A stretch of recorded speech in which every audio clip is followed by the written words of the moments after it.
Hello designers, welcome back to uxuimania. നമുക്കൊരു mobile application design ചെയ്യുന്നത് എങ്ങനെയാണെന്ന് സ്റ്റാർട്ട് ചെയ്യാം. ഓക്കെ, അപ്പോൾ ഒരു ആപ്ലിക്കേഷൻ ഡിസൈൻ ചെയ്യുന്നതിന് മുന്നോടിയായിട്ട് ഒരുപാട് കാര്യങ്ങൾ ശ്രദ്ധിക്കേണ്ടതുണ്ട്.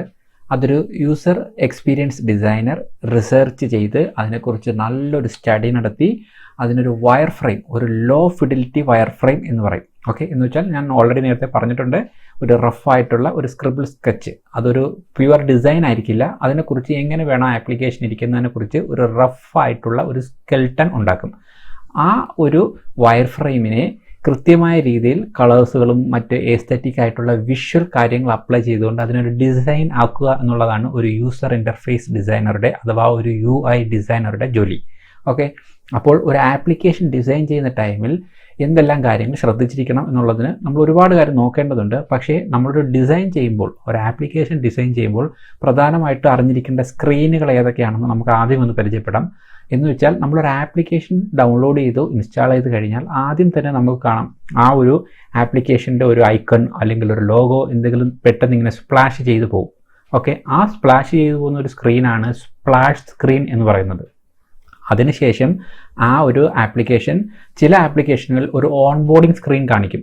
ഓൺബോർഡിംഗ് സ്ക്രീൻ ഓർത്തിരിക്കുക, ഈ വാക്കുകളെല്ലാം നിങ്ങൾ പ്രത്യേകം ശ്രദ്ധിച്ചിരിക്കണം. കാര്യം ആപ്ലിക്കേഷൻ ഡിസൈനിങ്ങിൽ നമ്മൾ സ്ഥിരം ഉപയോഗിക്കുന്ന വേർഡ്സുകളാണ്, അത് നമ്മൾ ടെക്നിക്കലിയുള്ള വേർഡ്സുകൾ ആയതുകൊണ്ട് നിങ്ങൾ ഈ വേർഡ്സുകൾ മാക്സിമം ഓർത്തിരിക്കുക. അപ്പോൾ സ്പ്ലാഷ് സ്ക്രീൻ, അത് കഴിഞ്ഞാൽ ഓൺബോർഡിംഗ് സ്ക്രീൻ. ഓക്കെ, ഓൺബോർഡിംഗ് സ്ക്രീനിനകത്ത് ആ ആപ്ലിക്കേഷൻ എന്തൊക്കെയാണ് ചെയ്യുന്നത്, എന്തൊക്കെയാണ് അതിൻ്റെ പ്രോസസ്സിങ്, എങ്ങനെയാണ് അത് വർക്ക് ചെയ്യുന്നതെന്നൊക്കെ ഉള്ളത് 2-3 സ്ക്രീനുകളായിട്ട് നമുക്കിങ്ങനെ സ്ക്രോൾ ചെയ്ത് കാണാൻ കഴിയും. അതിനുശേഷം ഓൺബോർഡിംഗ് സ്ക്രീനിൽ നിന്ന് നേരെ ഒരു ലോഗിൻ പേജിലോട്ടോ അല്ലെങ്കിൽ ഒരു സൈൻ അപ്പ് പേജിലോട്ടോ പോകും. ഓക്കെ, ആ ഒരു ആപ്ലിക്കേഷനിലേക്ക് നമുക്കൊരു സൈൻ ഇൻ ചെയ്യാനുള്ള ഒരു പേജിൽ വന്നു കഴിഞ്ഞാൽ അവിടെ നമുക്ക് ലോഗിൻ ചെയ്യാം. ലോഗിൻ ചെയ്യാൻ നമുക്ക് അവിടെ അക്കൗണ്ട് ഇല്ല എന്നുണ്ടെങ്കിൽ അതൊന്നേ നമ്മൾ രജിസ്റ്റർ ചെയ്യണം. അപ്പോൾ ഓർത്തിരിക്കുക, splash screen, onboarding screen and login screen, ഇത്രയും 3 സ്ക്രീൻസ് സെക്ഷനുകൾ കഴിഞ്ഞിട്ടായിരിക്കും നമ്മളൊരു ആപ്ലിക്കേഷൻ്റെ ഫ്രണ്ട് പേജിലോട്ട് അഥവാ ഹോം പേജിലോട്ട് നമ്മൾ ചെല്ലുന്നത്. ഓക്കെ, അപ്പോൾ ഹോം പേജിലെത്തി എങ്ങനെയാണ് ബാക്കി കാര്യങ്ങളൊക്കെ, ബാക്കി എങ്ങനെയാണ് അത് മറ്റുള്ള പേജുകളൊക്കെ എന്നുള്ളത് നമുക്ക് പിന്നീട് നോക്കാം. എനിവേ, ഈ പറഞ്ഞ 3 സ്ക്രീനുകൾ നിങ്ങളൊന്ന് ഓർത്തിരിക്കുക. അതിൽ സ്പ്ലാഷ് സ്ക്രീൻ ചെയ്യുന്നത് എങ്ങനെയാണ് എന്നുള്ളതാണ് നമ്മളിന്ന് നോക്കുന്നത്. ഓക്കെ, അപ്പോൾ നമുക്ക് ഒരു സ്പ്ലാഷ് സ്ക്രീൻ എങ്ങനെ Adobe XDയിൽ ചെയ്യാം എന്ന് നോക്കാം. ഞാനിവിടെ Adobe XDയിൽ ഒരു മൊബൈലിൻ്റെ റെസൊല്യൂഷൻ ഒരു ക്യാൻവാസ് ഓപ്പൺ ചെയ്തിട്ടുണ്ട്, iPhone 10. ഓക്കെ, iPhone 10 നിങ്ങൾക്ക് അറിയാം, ഫയൽ ഓപ്പൺ ചെയ്യുമ്പോൾ തന്നെ അതിനകത്ത് ഫയൽ സൈസ് നിങ്ങൾക്ക് ചൂസ് ചെയ്യാവുന്ന സ്ഥലത്ത് iPhone 10 കൊടുക്കാൻ പറ്റും. iPhone 10 എടുത്തിട്ട് അത് നമ്മളൊരു ക്യാൻവാസ് ഓപ്പൺ ചെയ്ത് നിർത്തിയിരിക്കുകയാണ്. ദെൻ ഇവിടെ വന്നിട്ട് നമുക്ക് ഞാൻ ഉദ്ദേശിക്കുന്ന ഒരു പേജ് എന്ന് പറഞ്ഞു കഴിഞ്ഞാൽ ആദ്യമേ ഇതുപോലെ എൻ്റെ ഒരു ലോഗോ, ഒരു ജസ്റ്റ് ക്യാപ്ഷൻ അല്ലെങ്കിൽ എൻ്റെ വെബ്സൈറ്റിൻ്റെ ഒരു നെയിം, എൻ്റെ ആപ്ലിക്കേഷൻ ഓപ്പണായി വരുന്നതിന് മുമ്പേ ഒന്ന് സ്പ്ലാഷ് ചെയ്ത് പോകണം. അതാണ് സ്പ്ലാഷ് സ്ക്രീൻ. ഓക്കെ, അപ്പോൾ ഈ കാണുന്ന സ്ക്രീൻ ജസ്റ്റ് ഒരു ഇമേജ് ആയിട്ട് പല ആപ്ലിക്കേഷനിൽ യൂസ് ചെയ്യാറുണ്ട്. പക്ഷേ ഇപ്പോഴത്തെ മോഡേൺ ആപ്ലിക്കേഷനിലൊക്കെ തന്നെ ജസ്റ്റ് ഒരു സ്റ്റിൽ ഇമേജ് യൂസ് ചെയ്യുന്നതിന് വരെ കുറച്ച് അനിമേറ്റഡ് ആയിട്ടായിരിക്കും മിക്കവാറും ആദ്യത്തെ സ്ക്രീൻ കാണിക്കുന്നത്. അപ്പോൾ കാഴ്ചക്കാരന് കുറച്ചും കൂടെ ഒരു ഇൻട്രസ്റ്റിംഗ് ഉണ്ടാവും. ആ ലോഗോ എങ്ങനെ വന്ന് നിൽക്കണം, അല്ലെങ്കിൽ ആ ടെക്സ്റ്റ് എഴുതി കാണിച്ചിരിക്കുന്നത് എങ്ങനെ കാണിക്കണം എന്നൊക്കെ ഫസ്റ്റിൽ ചെറിയൊരു അനിമേഷൻ കൊടുക്കും. ദെൻ അതങ്ങ് ഡിസപ്പിയർ ആയിട്ട് നമ്മുടെ അടുത്ത പേജിലേക്ക് പോകും. ഓക്കെ, അതാണ് അതിൻ്റെ ഒരു പ്രോസസ്സ് എന്ന് പറയുന്നത്. അപ്പോൾ നമുക്ക് വളരെ ചെറിയ രീതിയിൽ, വളരെ സിമ്പിളായ രീതിയിൽ, വളരെ ബേസ്മെൻറ്റ് ലെവലിൽ നിന്നുള്ള ഒരു സ്പ്ലാഷ് സ്ക്രീനാണ് നമ്മൾ ഇന്ന് നോക്കുന്നത്. നമുക്ക് ഇങ്ങനെ സ്റ്റെപ്പ് ബൈ സ്റ്റെപ്പ് ആയിട്ട് പതുക്കെ കയറി പോയാൽ മതി. ഓക്കെ, അപ്പോൾ ആദ്യമേ നമുക്ക് ഈ കാണുന്ന ഒരു ഇമേജിനെ അല്ലെങ്കിൽ ഈ കാണുന്ന ഒരു സ്പ്ലാഷ് സ്ക്രീനിനെ എങ്ങനെ സബ്റ്റിലായിട്ട് വളരെ സിമ്പിളായിട്ട് ഒരു അനിമേഷൻ കൊടുത്ത് ഒരു സ്പ്ലാഷ് സ്ക്രീൻ ഉണ്ടാക്കാമെന്ന് നോക്കാം. ഓക്കെ, ആദ്യമായിട്ട് ഞാനിവിടെ സ്ക്രീൻ റീനെയിം ചെയ്ത് 1 എന്ന് കൊടുക്കുകയാണ്. ഒന്നാമത്തെ സ്ക്രീനാണെന്ന് അറിയാൻ വേണ്ടിയിട്ട്. ആദ്യം ഈ ഒരു ഡിസൈൻ ഞാൻ ഈ ലോഗോയും ടെക്സ്റ്റൊക്കെ എഴുതിയിരിക്കുന്നതിന് ഒരു ഡ്യൂപ്ലിക്കേറ്റ് എടുത്ത് ഓൾട്ട് ക്ലിക്ക് ചെയ്ത് പുറത്തേക്ക് ഒരു ഡ്യൂപ്ലിക്കേറ്റ് എടുത്ത് വെച്ചു. ഓക്കെ, അതവിടെ ഇരിക്കട്ടെ. ദെൻ ഇതിൽ വന്ന് ഞാൻ റൈറ്റ് ബട്ടൺ ക്ലിക്ക് ചെയ്ത് അൺഗ്രൂപ്പ് ചെയ്തു. ഇത് സിംഗിൾ ഫയൽസുകളാക്കി, ലോഗോ, ടെക്സ്റ്റ് എല്ലാം. അതിനുശേഷം ഈ ഒരു 2 ഫയൽസുകളെ ഞാൻ തൽക്കാലം നമുക്ക് ആദ്യമേ കാണേണ്ടുന്നത് ഈ ലോഗോയും ദെൻ അടുത്ത ടെക്സ്റ്റ്, അതിനുശേഷം അടുത്ത ടെക്സ്റ്റ്, ഇങ്ങനെ 1 by 1 ആയിട്ട് ട്രാൻസിഷനിലോടുകൂടി അത് ഷോ ചെയ്യണം. ഓക്കെ, അപ്പോൾ ആദ്യം നമ്മൾ ചെയ്യാൻ പോകുന്നത്, ഞാൻ ഈ ഫസ്റ്റ് സ്ക്രീനിനകത്ത് ഈ 2 ലെയറുകളെയും ഞാൻ ആദ്യം ഒപ്പാസിറ്റി 0 ആക്കി ഇടുകയാണ്. ഒപ്പാസിറ്റി മാറ്റാൻ റൈറ്റ് സൈഡിലോട്ട് വന്നു കഴിഞ്ഞാൽ നിങ്ങൾക്ക് മനസ്സിലാവും, ഇവിടെ റൈറ്റ് സൈഡിൽ ഒപ്പാസിറ്റി ഉണ്ട്, അവിടെ 0 കൊടുത്തു കഴിഞ്ഞാൽ അത് രണ്ടും എനിക്ക് കാണാൻ കഴിയില്ല. ഓക്കെ, അതേപോലെ ഫസ്റ്റ് സ്ക്രീനിലും എനിക്ക് ആദ്യമേ വരുമ്പം ഒരു സ്പ്ലാഷ്, ഒരു എന്താ പറയുക, ഒരു ഒപ്പാസിറ്റി കുറഞ്ഞ് 0ൽ നിന്നും ഇത് വലുതായിട്ട് വന്ന് ഫുള്ളായിട്ട് നിൽക്കണം. അതാണ് എൻ്റെ അനിമേഷൻ എങ്കിൽ ഞാൻ ആദ്യം ഞാനിതിൻ്റെ ടോപ്പിൽ ഫയൽ ക്ലിക്ക് ചെയ്ത് Ctrl+D അടിച്ച് ഒരു ഡ്യൂപ്ലിക്കേറ്റ് എടുക്കും. ഡ്യൂപ്ലിക്കേറ്റ് എടുത്തതിന് ശേഷം ഫസ്റ്റ് സ്ക്രീനിൽ ഞാൻ ചെയ്യാൻ പോകുന്നത് ഈ ആദ്യമേ കാണുന്ന ലോഗോയെ ഷിഫ്റ്റ് അടിച്ച് ഓൾട്ടും കൂടെ ക്ലിക്ക് ചെയ്ത് ഞാൻ ഇതിനൊന്ന് ചെറുതാക്കി വെക്കുകയാണ്. വളരെ ചെറുതായിട്ട് ഒന്ന് റീസൈസ് ചെയ്ത് വെച്ചിട്ട് അതിൻ്റെ ലോഗോയ്ക്ക് ഞാൻ ഒപ്പാസിറ്റി 0 കൊടുത്ത് അതിനെ ഡിസപ്പിയർ ആക്കി. ഓക്കെ, അപ്പോൾ ഫസ്റ്റ് സ്ക്രീനിൽ ചെറുതായിട്ട് ലോഗോ വെച്ചു, അത് ഒപ്പാസിറ്റി 0 ആക്കി. രണ്ടാമത്തെ പേജിൽ വന്നു ഒപ്പാസിറ്റി ഫുള്ളാക്കിക്കൊണ്ടുള്ള ലോഗോയും വെച്ചു.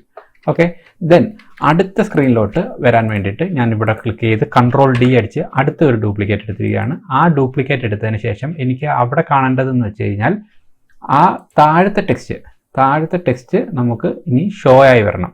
അതിൽ ഞാൻ ആദ്യത്തെ സ്ക്രീനിനകത്ത് 0 ഒപ്പാസിറ്റിയിൽ ഇവിടെ ലോഗോ കണക്കാക്കുന്നു. ദെൻ ഒരു ഡ്യൂപ്ലിക്കേറ്റ് കൂടെ എടുത്തിട്ട് 0 ഒപ്പാസിറ്റിയിൽ ഇരിക്കുന്ന ഇവിടുത്തെ ഈ ക്യാപ്ഷനെ ഞാൻ സെലക്ട് ചെയ്ത് 100 ഒപ്പാസിറ്റി ആക്കുന്നു. അപ്പോൾ അത് ഫുൾ ഷോ ആയി വന്നു. ഓക്കെ, ദെൻ എഗൈൻ അടുത്ത ടെക്സ്റ്റാണ് ഷോ ചെയ്ത് വരേണ്ടത്. അതിന് ഞാൻ ഇവിടെ വീണ്ടും ലെയർ സെലക്ട് ചെയ്തു, Ctrl+D അടുത്ത ഡ്യൂപ്ലിക്കേറ്റ്.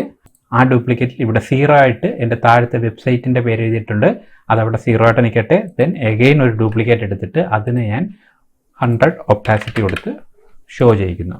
ഓക്കെ, അപ്പോൾ സ്ക്രീൻസുകൾ നമ്മൾ ഇങ്ങനെ ഡ്യൂപ്ലിക്കേറ്റ് എടുക്കുന്നത് നിങ്ങൾക്ക് കാണാം. ഫസ്റ്റ് സ്ക്രീൻ, സെക്കൻഡ് സ്ക്രീൻ, ഇങ്ങനെ 1 by 1 ആയിട്ട് പോകും. അതിൽ ആദ്യമേ കാണേണ്ടത് അവസ്ഥ, രണ്ടാമത് കാണേണ്ട അവസ്ഥ, അതിനുശേഷം എന്ത്, അങ്ങനെ ഓരോന്നും 1 by 1 ആയിട്ടാണ് നമ്മൾ സ്ക്രീൻസുകൾ ക്രിയേറ്റ് ചെയ്തിരിക്കുന്നത്. ഓക്കെ, ദെൻ ഇതിന് ശേഷം വേണമെങ്കിൽ ലാസ്റ്റ് നമ്മളിത് ഫുള്ള് വന്നിട്ട് അതെല്ലാം കൂടെ നമ്മളങ്ങ് ഡിസപ്പിയർ ആയി പോകാൻ വേണ്ടിയിട്ട് ഇങ്ങനെ എന്താ പറയുക, അങ്ങ് വളരെ ഫെയ്ഡായിട്ട് പോകുന്നൊരു എഫക്റ്റ് ഉണ്ടല്ലോ, അതിന് വേണ്ടിയിട്ട് നമുക്ക് വേണമെങ്കിൽ ഒരു ലെയറും കൂടെ ഡ്യൂപ്ലിക്കേറ്റ് ചെയ്ത് അതും കൂടെ വെച്ചിട്ട് അതിങ്ങനെ നമുക്ക് എന്താ പറയുക 0യിലേക്ക് പോകുന്നൊരവസ്ഥ ഉണ്ടല്ലോ, ഫെയ്ഡായിട്ട് പോവുക. അത് വേണമെങ്കിൽ ഫെയ്ഡായിട്ട് പോയിക്കുക, അല്ലെങ്കിൽ റൈറ്റിലോട്ടോ ലെഫ്റ്റിലോട്ടോ മൂവ് ചെയ്ത് പോകാം, അല്ലെങ്കിൽ ഇങ്ങനെ സൂം ഔട്ടായിട്ട് പുറത്ത് പോകുന്നത് പോലെ ആക്കാം. അതൊക്കെ നമ്മുടെ സ്വന്തം അനിമേഷൻ ഇഷ്ടമുള്ളതുപോലെ ചെയ്യാം. എനിവേ ഞാൻ ഇവിടെ വന്നിട്ട് ഇതിന് ഫുൾ ഒപ്പാസിറ്റി നമുക്ക് ഇവിടെ വന്ന് 0 ആക്കി എല്ലാത്തിനെയും അങ്ങ് ഡിസപ്പിയർ ആക്കിയാണ്. ഓക്കെ, ഇനി എങ്ങനെയാണ് ഇതിൻ്റെ ട്രാൻസിഷൻസുകൾ അപ്ലൈ ചെയ്തുകൊണ്ട് ഇതിനെ ഒരു animated kind of splash screen ആക്കാമെന്ന് നോക്കാം. ആദ്യത്തെ സ്ക്രീനിൽ ഞാൻ സെലക്ട് ചെയ്തിട്ട് നമ്മൾ ഓരോന്നിലും 1 by 1 ആയിട്ടുള്ള അനിമേഷൻസ് അപ്ലൈ ചെയ്യാൻ നോക്കുകയാണ്. ശ്രദ്ധിക്കുക, അതിനായി ടോപ്പിൽ നമുക്ക് ഈ ഡിസൈൻ എന്ന് പറയുന്ന ടാബിൻ്റെ അടുത്ത് പ്രോട്ടോടൈപ്പ് എന്ന് പറയുന്നൊരു ടാബുണ്ട്. ആ ടാബിലേക്ക് വരാൻ നമ്മളിനി ഇവനെ ചലിപ്പിക്കാൻ പോവുകയാണ്. ചലിപ്പിക്കുന്നതിന് ആ ഒരു പ്രോസസ്സാണ് പ്രോട്ടോടൈപ്പിംഗ് എന്ന് പറയുന്നത്. ഓക്കെ, പ്രോട്ടോടൈപ്പിൽ നമ്മൾ ക്ലിക്ക് ചെയ്താൽ നമ്മൾ ഇതുപോലൊരു സ്ക്രീനിലെത്തും. ആ സ്ക്രീനിൽ വന്നിട്ട് നിങ്ങൾക്ക് കാണാം ഇതുപോലെ ഒരു ബ്ലൂ കളറിലുള്ള ഒരു ആരോ ഇങ്ങനെ നിൽക്കുന്നത്. എന്ന് വെച്ചാൽ ഈ പേജിൽ നമ്മൾ കഴിഞ്ഞാൽ എങ്ങോട്ട് പോകണം, എങ്ങോട്ടാണ് അത് അടുത്തതായിട്ട് പ്രോട്ടോടൈപ്പ് ചെയ്യേണ്ടതെന്ന് കാണിച്ചു കൊടുക്കാനുള്ള ആരോ ആണ്. ഈ ആരോയിൽ ക്ലിക്ക് ചെയ്തുകൊണ്ട് നിങ്ങളുടെ നെക്സ്റ്റ് കാണുന്ന സ്ക്രീനിൽ എവിടെയെങ്കിലും ജസ്റ്റ് സ്ക്രീനിലോട്ട് വന്നിട്ട് മൗസ് എടുക്കുക. അപ്പോൾ ഇവിടെ നിന്നും ഇങ്ങോട്ട് ഇതിനെ ലിങ്ക് ചെയ്ത് കഴിഞ്ഞു. ഓക്കെ, ലിങ്ക് ചെയ്യുമ്പോൾ പ്രത്യേകം ശ്രദ്ധിക്കുക, ഈ വന്നിരിക്കുന്ന ഈ ഒരു പ്രോട്ടോടൈപ്പിംഗ് സ്റ്റൈലിൻ്റെ എഫക്റ്റുകൾ റൈറ്റ് സൈഡിലായിട്ട് കാണാം. അപ്പോൾ ഞാനിവിടെ വന്ന് റൈറ്റ് സൈഡിൽ നോക്കിയാൽ അതിൻ്റെ എല്ലാ സെറ്റിങ്സും ഇവിടെ ഉണ്ട്. ഞാനിവിടെ ടോപ്പിൽ അതിൻ്റെ ട്രിഗർ എന്ന് പറഞ്ഞാൽ ടാപ്പ് എന്ന് പറഞ്ഞാൽ എനിക്ക് ക്ലിക്ക് ചെയ്താലാണ് അടുത്ത ഫംഗ്ഷൻ അല്ലെങ്കിൽ അടുത്ത ഒരു സ്ക്രീൻ കാണേണ്ടതെങ്കിൽ ടാപ്പ് എന്നിടാം. അതല്ല ഡ്രാഗ് ചെയ്തിട്ടാണെങ്കിൽ ഡ്രാഗ് ഇടാം. അങ്ങനെ ടൈം, കീ കംപ്ലീറ്റ്, വോയിസ്, അങ്ങനെ പല ഓപ്ഷൻ ഉണ്ട്. ഇത് നമുക്ക് ഓട്ടോമാറ്റിക്കായിട്ട് കണ്ടുകൊണ്ടിരിക്കേണ്ട ഒരു പ്രോസസ്സ് ആയതുകൊണ്ട് ഞാനിതിന് ടൈം കൊടുക്കുന്നു. ഓക്കെ, ടൈം കൊടുത്തതിന് ശേഷം ഓർത്തിരിക്കുക, ഇത് വളരെ ശ്രദ്ധിക്കുക, ഈ ആക്ഷൻസിനകത്ത് ഓട്ടോ അനിമേറ്റ് എന്ന് പറയുന്ന ഒരു ഫംഗ്ഷൻ ഉണ്ട്. ഓട്ടോ അനിമേറ്റ് വളരെ അഡോബ് എക്സ്ഡിയിൽ എടുത്തു പറയാവുന്ന ഒരു സൂപ്പർബ് ആയിട്ടുള്ള ഒരു കാര്യമാണ്. അതുകൊണ്ട് ഈ ഓട്ടോ അനിമേറ്റ് എപ്പോഴും നിങ്ങൾ ഓർത്തിരിക്കുക. ഓട്ടോമാറ്റിക്കായിട്ട് അതിനെ അനിമേറ്റ് ചെയ്ത് തരുന്ന ഈ ഒരു ഓട്ടോ അനിമേറ്റ് ഞാൻ സെലക്ട് ചെയ്തു. ഓക്കെ, ദെൻ അതിൻ്റെ ഡ്യൂറേഷൻ ഇവിടെ കിടപ്പുണ്ട്, അത് 1-1 കിടക്കുന്നത്, അത് കുഴപ്പമില്ല. ദെൻ ഈസിങ്ങിൽ വന്നിട്ട് ഞാൻ ഈസിങ് വേറെ എന്തെങ്കിലും ആണെങ്കിൽ പോലും ഈസ് ഔട്ട് എന്നുള്ളതും കൂടെ ആക്കി ഈസിങ്ങും സെറ്റ് ചെയ്തു. ഡ്യൂറേഷൻ എന്ന് പറയുന്നത് ഓരോന്നിൻ്റെ ഡ്യൂറേഷൻ സെറ്റ് ചെയ്യാനുള്ളതാണ്. ഇപ്പോൾ ഞാൻ ഇത് തൊട്ട് കഴിഞ്ഞാൽ അപ്പോഴേ വർക്ക് ചെയ്യണമെങ്കിൽ എനിക്കൊരു 0.2 സെക്കൻഡ്സിൽ വർക്ക് ചെയ്താൽ മതിയെങ്കിൽ അവിടെ 0.2 സെക്കൻഡ്സ് ഇട്ടു, അത്രേ ഉള്ളൂ. ദെൻ അടുത്തതായിട്ട് ഞാൻ വീണ്ടും വന്ന് അടുത്ത സ്ക്രീനിൽ ക്ലിക്ക് ചെയ്തു. അവിടെയും വരും ഒരു നീല റൈറ്റ് പോർഷനിലുള്ള ഒരു ബട്ടൺ, അത് ഞാൻ എടുത്തു അടുത്തതിലേക്ക് കൊടുത്തു, അടുത്ത സ്ക്രീനിലേക്ക്. ഓക്കെ, അവിടെ നിങ്ങൾ വന്നു കഴിഞ്ഞാൽ ഇവിടുത്തെ സെറ്റിങ്സുകളെല്ലാം തന്നെ ഇവിടെ ഓട്ടോമാറ്റിക്കായിട്ട് ആദ്യമേ കൊടുത്തതിൻ്റെ വന്ന് കാണും. എനിക്കിപ്പോൾ ഇവിടെ അത് തന്നെ ആയതുകൊണ്ട് കുഴപ്പമില്ല, ഞാനിവിടെ വന്നു. ദെൻ അതിൻ്റെ ഡിലേ കൊടുക്കേണ്ടത് നമുക്കിവിടെ അല്പം കൂടെ കൂട്ടി കൊടുക്കാം, കാരണം കുറച്ച് നേരം ലോഗോ ഒന്ന് കാണാൻ വേണ്ടിയിട്ട്. അതിനുശേഷം നമുക്ക് അടുത്ത സ്ക്രീനിൽ വന്ന് വീണ്ടും ഓട്ടോ അനിമേറ്റ് അടുത്തതിലേക്ക് കൊടുക്കുന്നു. അവിടെ ഞാൻ വന്നിട്ട് അവിടുന്ന് ആക്ഷൻ അടുത്തതിലേക്ക് പ്രോട്ടോടൈപ്പ് ചെയ്യിക്കുന്നു. അങ്ങനെ കണക്ട് ചെയ്ത് ഞാൻ എല്ലാ സ്ക്രീനുകളെയും ഒന്ന് കണക്ട് ചെയ്യുകയാണ്. ഇവിടെ എല്ലാത്തിലും കണക്ട് ചെയ്ത് വെച്ചതിന് ശേഷം നമുക്ക് നോക്കാം. ഈ ലാസ്റ്റ് സ്ക്രീനിലുള്ള ബ്ലൂവിൻ്റെ ഈ ഒരു ആരോയെ ഞാൻ സെലക്ട് ചെയ്ത് ആദ്യത്തെ സ്ക്രീനിലേക്ക് കൊണ്ട് കണക്ട് ചെയ്ത് കൊടുത്തു. ഓക്കെ, ദെൻ നമുക്കിത് എന്താണ് സംഭവിച്ചത്, എങ്ങനെയാണ് സംഭവിച്ചതെന്ന് ജസ്റ്റ് ഒന്ന് നോക്കാം. അതിനായിട്ട് റൈറ്റ് ടോപ്പിലായിട്ട് പ്ലേ ബട്ടൺ ഉണ്ട്. അതാണ് അതിൻ്റെ ഡെസ്ക്ടോപ്പ് പ്രിവ്യൂ. അവിടെ ക്ലിക്ക് ചെയ്ത് കഴിഞ്ഞാൽ നിങ്ങൾക്ക് മനസ്സിലാവും അവിടെ എന്താണ് സംഭവിച്ചതെന്ന്. ഓട്ടോമാറ്റിക്കായിട്ട് ഓരോ ടെക്സ്റ്റുകൾ തെളിഞ്ഞു, ഓട്ടോമാറ്റിക്കായിട്ട് ഫേഡ് ഔട്ടായി പോയി. ലോഗോ വന്നു, അടുത്തതായിട്ട് കുറച്ച് സെക്കൻഡ് കഴിഞ്ഞ് ക്യാപ്ഷൻ വന്നു, അതിനുശേഷം വെബ്സൈറ്റ് കാണിച്ചു, എല്ലാം ഫേഡായിപ്പോയി. വീണ്ടും ലോഗോ തെളിഞ്ഞു വന്നു. കണ്ടോ, ഈ ഒരു പ്രോസസ്സ് ഇങ്ങനെ നടന്നുകൊണ്ടേയിരിക്കും. അപ്പോൾ ഈ ഒരു പ്രോസസ്സിങ്ങിൻ്റെ അനിമേഷനാണ് ഇപ്പോൾ നമ്മൾ പ്രോട്ടോടൈപ്പിലോടുകൂടി ഇവിടെ ചെയ്തത്. ഇതിപ്പോൾ കണ്ടപ്പോൾ എനിക്ക് ചില മാറ്റങ്ങൾ അനിമേഷനിൽ നിന്ന് എടുത്താൻ തോന്നുന്നു വെച്ചാൽ ഓരോ ടെക്സ്റ്റുകളും ഷോ ചെയ്യുന്ന ടൈമിങ് ഒരിടയ്ക്ക് ടൈമിംഗ് കുറച്ച് കൂടുതലായി തോന്നുന്നു. സോ ഞാൻ ഈ ഓരോന്നും ടൈമിങ്ങുകളുടെ ഈ പേജുകൾ ഞാൻ ജസ്റ്റ് വന്നിട്ട് ഡ്യൂറേഷൻ ഒന്ന് കുറച്ച് കൊടുക്കുകയാണ്, 0.2 ആക്കുകയാണ്. ഇതിൻ്റെ ഡ്യൂറേഷനും പെട്ടെന്ന് വരാൻ വേണ്ടിയിട്ട് കുറച്ച് 0.2 കൊടുത്തു. ഇതിൻ്റെ ഡ്യൂറേഷനും ഒരു 0.2 സെക്കൻഡ്സ് കൊടുത്തു. ഓക്കെ, ആ ഡ്യൂറേഷൻ നേരത്തെ 1 കൊടുത്തുകൊണ്ട് 1 കിടന്നുകൊണ്ട് എനിക്ക് ചെറിയൊരു ഡിലേ പോലെ തോന്നി. അത് ഓരോരുത്തരുടെ അനിമേഷൻ സ്കില്ലാണ്. അത് നമുക്ക് ഓരോരുത്തരുടെയും ഡിപ്പെൻസ് ആണ്. ഞാൻ ഈ ഒരു സ്ക്രീനിൽ വന്നതിന് ശേഷം ഇതെനിക്ക് 1 തന്നെ ഞാൻ കൊടുക്കാൻ ആഗ്രഹിക്കുന്ന കാര്യം ലാസ്റ്റത്തെ പേജ് ഒരു അല്പം നേരം കൂടെ ഡിലേ കയറാൻ വേണ്ടിയിട്ട്. ദെൻ എഗെയിൻ ഞാൻ പ്ലേ ബട്ടൺ ക്ലിക്ക് ചെയ്യുന്നു, നോക്കുന്നു അതിൻ്റെ അനിമേഷൻ. അടുത്ത ടെക്സ്റ്റ് വന്നു, കുറച്ച് നേരം കണ്ടു, ഡിസപ്പിയർ ആയി. ലോഗോ വരുന്നു, ടെക്സ്റ്റ് ഉടനെ അടുത്തത് വരുന്നു, വീണ്ടും ഇത് വരുന്നു, ടോട്ടൽ ഡിസപ്പിയർ ആയി. അങ്ങനെ ഈ ഒരു ആക്ഷൻ ഓട്ടോമാറ്റിക്കായിട്ട് ഇങ്ങനെ കാണിച്ചുകൊണ്ടേയിരിക്കും. ഇങ്ങനെ ഈ ഒരു അനിമേഷൻ സ്റ്റൈല് വളരെ സിമ്പിളായിട്ട് നമുക്ക് അഡോബ് എക്സ്ഡിയിൽ ക്രിയേറ്റ് ചെയ്തെടുക്കാം. ഈ ഒരു സെഷനിൽ പ്രോട്ടോടൈപ്പിലൂടെയാണ് ചെയ്യുന്നത്. ഇതുപോലെ അനിമേറ്റഡ് ആയിട്ടുള്ള പ്രോട്ടോടൈപ്പിംഗ്, ഓരോ സ്ക്രീനിൽ നിന്നും അടുത്ത സ്ക്രീനിലേക്ക് പോകുന്ന ഈ ഒരു അനിമേഷനെ ഓട്ടോ അനിമേറ്റ് എന്ന് പറയുന്ന ഫംഗ്ഷനാലിറ്റി കൊണ്ട് നമുക്ക് ഇതുപോലെ ഇഷ്ടമുള്ള രീതിയിൽ നിങ്ങൾക്ക് സ്റ്റൈൽ ചെയ്യാം, ഇഷ്ടമുള്ള രീതിയിൽ നിങ്ങൾക്ക് അനിമേറ്റ് ചെയ്യാം. അനിമേറ്റിംഗ് ടാലൻ്റ് ആയിട്ടുള്ള ആൾക്കാർക്ക് അതിൽ എന്തൊക്കെ വേണമെങ്കിലും നമ്മുടെ ഒരു ഭാവനയ്ക്കൊത്ത് മാറ്റാനും എടുക്കാനും ഒക്കെ പറ്റും. ഫോർ എക്സാമ്പിൾ ഞാനിപ്പോൾ ഈ ഫസ്റ്റ് സ്ക്രീൻ വന്നിട്ട് ഈ ഫസ്റ്റ് സ്ക്രീനിലെ ലോഗോ ഇവിടുന്ന് ഞാൻ ചെറുതാക്കി വെച്ചിരുന്നു. അതെനിക്കിപ്പോൾ ടോപ്പിൽ വേണമെങ്കിൽ ഞാൻ ടോപ്പിലേക്ക് കൊണ്ടുപോവുക. ദെൻ അതിൻ്റെ പ്രിവ്യൂ നോക്കി കഴിഞ്ഞാൽ ടോപ്പിൽ നിന്ന് താഴേക്ക് വരുന്നതായിട്ടായിരിക്കും തോന്നുന്നത്. ഇനി ഞാൻ ഇവിടെ വെച്ചിരുന്ന ഈ ഒരു സ്ക്രീൻ എന്ന് പറയുന്നത് ഓട്ടോമാറ്റിക്കായിട്ട് 0 ആയി പോകുന്നതായിരുന്നു. അത് ഞാനിപ്പോൾ 100% ഒപ്പാസിറ്റി കൊടുത്തതിന് ശേഷം അതിങ്ങനെ ഡ്രാഗായിട്ട് ഫുൾ അങ്ങ് എക്സ്പാൻഡഡ് ആയിട്ട് പോകുന്നതായിട്ടാണ് എന്നുണ്ടെങ്കിൽ, അങ്ങനെ വന്നിട്ടാണ് ഫെയ്ഡ് ആവുന്നതെങ്കിൽ അങ്ങനെ ഒരു എഫക്റ്റ് കൊടുത്തു. അപ്പോൾ ഓർക്കുക, അഡോബ് എക്സ്ഡിയിൽ വന്ന് ഡിസൈൻ എന്ന് പറഞ്ഞ ടാബിൽ നമ്മൾ ഓരോ സ്ക്രീൻസുകളായിട്ട് ഡിസൈൻ ചെയ്യുക. പ്രോട്ടോടൈപ്പ് എന്ന് പറഞ്ഞ ടാബിൽ വന്ന് ഓരോന്നിനെയും കണക്ട് ചെയ്യിപ്പിച്ച് പ്രോട്ടോടൈപ്പ് ചെയ്ത് അനിമേറ്റഡ് ആയിട്ടുള്ള ഒരു എഫക്റ്റാക്കി മാറ്റുക.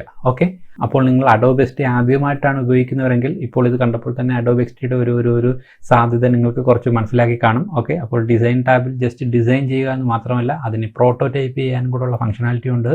ആദ്യമായിട്ട് അഡോബ് എക്സ്ഡി യൂസ് ചെയ്യുന്ന ആൾക്കാർക്ക് വളരെ ഇൻട്രസ്റ്റഡ് ആയിട്ട് ഈ അഡോബ് എക്സ്ഡിയുടെ ഒരു ഫാനായി മാറാൻ ഇതുപോലുള്ള ഫംഗ്ഷനാലിറ്റികൾ നമ്മളെ വളരെ ഹെൽപ്പ് ചെയ്യും.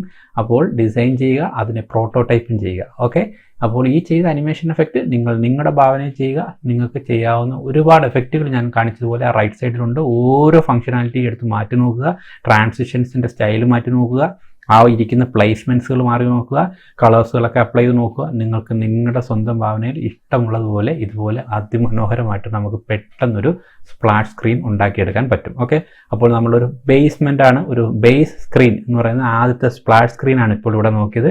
ഇനി നമുക്ക് എങ്ങനെയാണ് ഒരു ഓൺബോർഡിംഗ് സ്ക്രീൻ എങ്ങനെ ചെയ്യാം, എങ്ങനെ ഒരു ലോഗിൻ പേജ് ചെയ്യാം, എങ്ങനെ ഒരു രജിസ്റ്റർ പേജ് ചെയ്യാം, എങ്ങനെ ഒരു ആപ്ലിക്കേഷൻ്റെ ഹോം പേജ് ചെയ്യാം, അങ്ങനെ മറ്റു പേജുകളെക്കുറിച്ച് നമുക്ക് വരുന്ന എപ്പിസോഡുകളിലായിട്ട് ഓരോന്ന് നോക്കാം. അപ്പോൾ ഇതിൽ നിന്ന് എല്ലാവർക്കും അഡോബ് എക്സ്ഡിയെ കുറിച്ചുള്ള ഒരു ബേസ്മെൻറ്റ് കിട്ടിക്കാണും എന്ന് പ്രതീക്ഷിക്കുന്നു. ഓക്കെ, അപ്പോൾ നമുക്ക് അടുത്ത ഒരു ഡിസൈൻ ഓറിയൻറ്റഡ് ആയിട്ടുള്ള ഇൻഫർമേറ്റീവ് വീഡിയോ ആയിട്ട് വീണ്ടും കാണാം. Bye guys.